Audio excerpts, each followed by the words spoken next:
warahmatullahi wabarakatuh. Satya Dharma Bakti Salam Pramuka. Perkenalkan, nama saya Sirli Nadia Zulfa, anggota Selaku Pramuka Ma'arif Cabang Jember. Di sini kita akan menyimak tentang bagaimana cara menghadapi kehidupan baru yang biasa disebut dengan new normal. Sebelumnya, saya ucapkan selamat atas terciptanya channel YouTube Selaku Pramuka Ma'arif Jawa Timur, yaitu Pramuka Ma'arif. Semoga dengan terciptanya channel tersebut, syiar pramuka menjadi lebih luas dan menjadikan generasi pramuka yang berkarakter. Oke, baik, selanjutnya mari kita simak penjelasan dari narasumber kita tentang bagaimana cara menghadapi kehidupan baru di era COVID-19. Baik, di sini kita sudah bersama dengan narasumber kita dari Polsek Balong, yaitu Bapak Ibu Sunedi. Ayo, selamat pagi Bapak. Selamat pagi. Bisa diperkenalkan dulu Bapak Sunedi sebagai apa dalam jajaran Polsek Balong? Baik, terima kasih. Ya, secara struktur jabatan saya Karif Bimas, membawai kalau di Kecamatan Balung 8 desa. 8 desa ini tiap desa ada satu babin. Jadi kalau 8 desa 8 babin. Babin ini dalam binaan bimbingan pantauan saya apabila melakukan tugas pembinaan, baik pembinaan masyarakatan tentang keamanan lingkungan, tentang konflik-konflik, penyelesaian masalah. Ini yang sifatnya saya memantau mereka dalam pelayanan di masyarakat di desa itu. Kehadiran polisi harus bisa menyentuh hati masyarakat pada masyarakat supaya bisa kita lebih bermitra, lebih dekat. Tujuannya itu, dan saya sifatnya memantau dan mereka supaya tidak jenuh-jenuh terjun ke lapangan. Itu tugas saya. Oke Bapak, ada beberapa pertanyaan nih yang mau saya tanyakan seputar new normal. Ya. Untuk yang pertama nih Pak, apa saja sih yang harus dilakukan masyarakat dalam menghadapi new normal? Oh ya, begini, new normal ini walaupun secara resmi belum dinyatakan dibuka oleh pemerintah, Pak Presiden, tetapi sudah disampaikan sosialisasi bahwa nanti ada secara khusus disampaikan normal. Tapi sebelum normal ini mungkin sebelumnya didahului adanya maklumat yang kita saat mulai ada wabah yang meningkat, yang jadi permasalahan di masyarakat, istilahnya wabah yang nasional mendunia, ada istilahnya corona atau covid ini, pemerintah mengambil tindakan supaya masyarakat lockdown atau banyak diam, tidak bergerak di masyarakat perlunya tidak bergerak. Karena apa? Corona ini wabahnya sangat dahsyat, di mana di negeri asing, negara Cina sana banyak korban yang meninggal dunia, dan akhirnya ke seluruh dunia ini antisipasi supaya tidak menyebar, khususnya oleh Indonesia itu Bapak Kapolri memberikan suatu maklumat supaya masyarakat tidak boleh melaksanakan hajat keramaian, kalau misalkan olahraga, kalau misalkan mau nikahan, kawinan, atau bentuk susu itu dibatasi dalam rangka mencegah penyebaran wabah corona. Karena apa? Yang corona ini yang selama ini obat yang paling manjur disuntik atau obatnya belum. Kalau antibodi obatnya belum ditemukan. Caranya dengan cara kita lockdown atau distancing membatasi. Distancing itu bahas jarak aktivitas.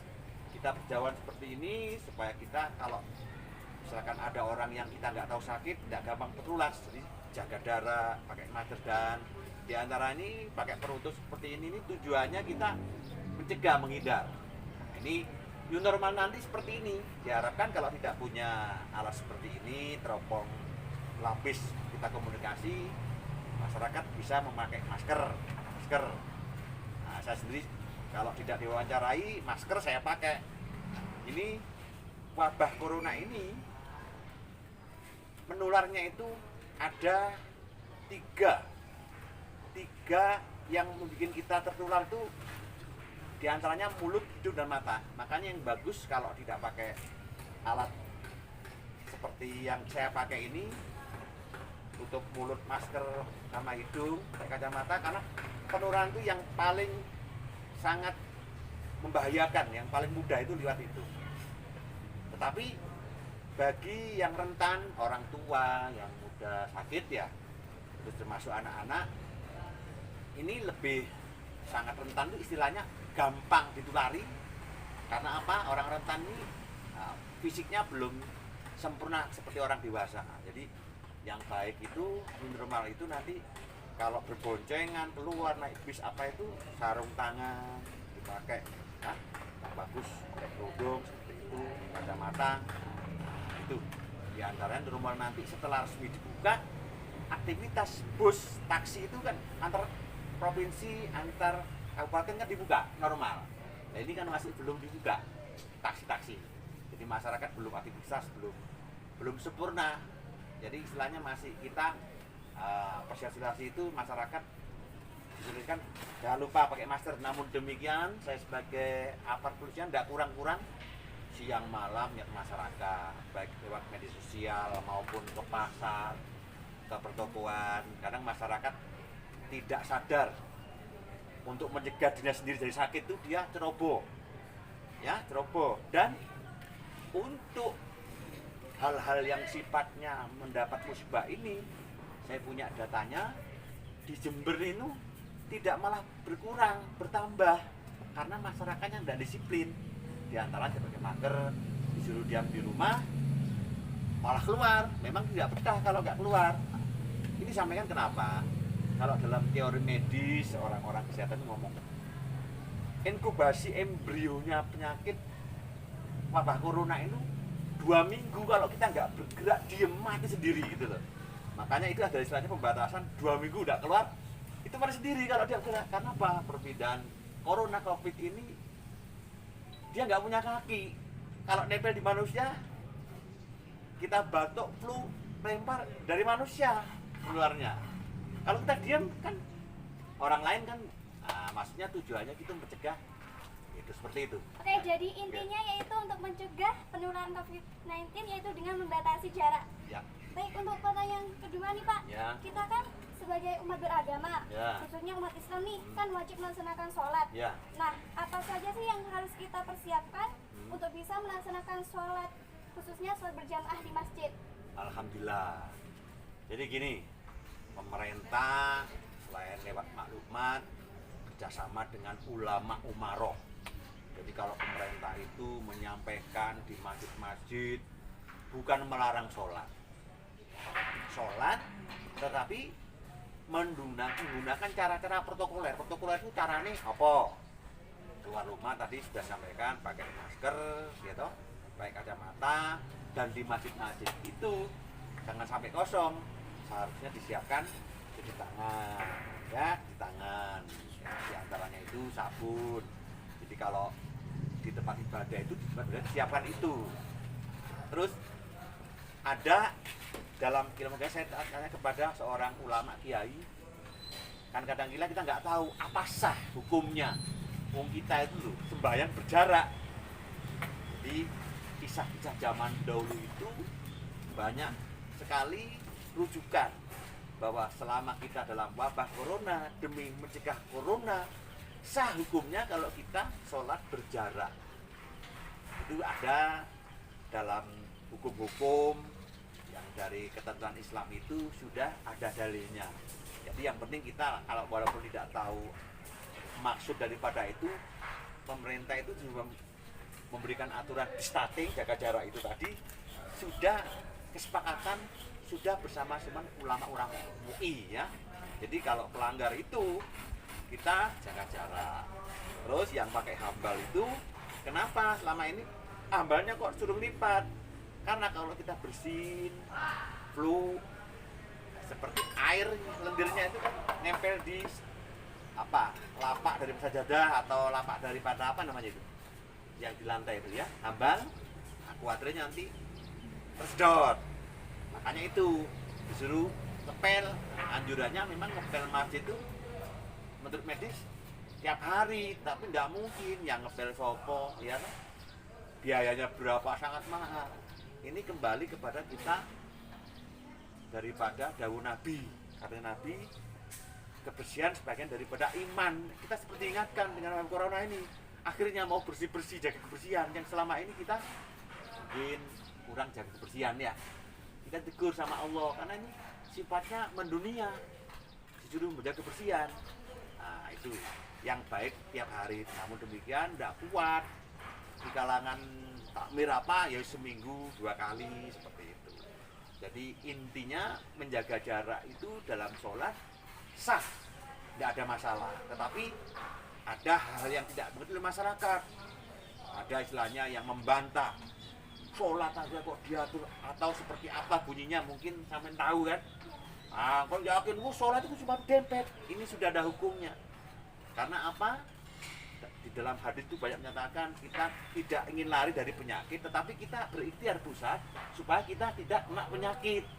Ya, maksudnya begitu, mencegah lebih baik daripada mengobati.